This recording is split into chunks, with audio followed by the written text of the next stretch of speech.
psychology that had driven marketplace in the past. One reason to suspect that ads do work well is the underlying assumption that firms like Unilever, who buy so much advertising, are, as Econ 101 textbooks tell us, profit maximizers. So why would they waste so much money? Any economist who tells you that firms are profit maximizing has not ever worked for firms. That is Steve Levitt. The realistic picture is that firms are composed of people, and all of the foibles and shortcomings that people exhibit in their everyday life, they bring those to work with them. We asked Steve Tadelis, the Berkeley economist who worked for a time at eBay, what he thought of Levitt's take on the non-profit maximizing behavior of allegedly profit maximizing firms. As an economist, hearing you say that causes my stomach to hurt. But at the same time, I know that you are absolutely correct.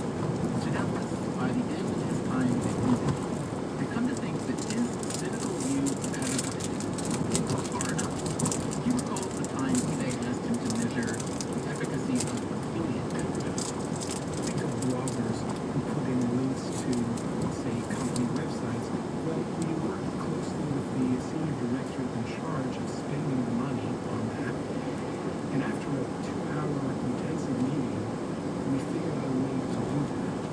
To do that, meaning to measure whether these affiliate links were really worth buying.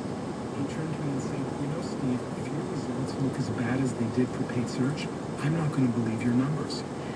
Now, I was obviously shocked because it made me realize that religion and not science is what's winning this battle.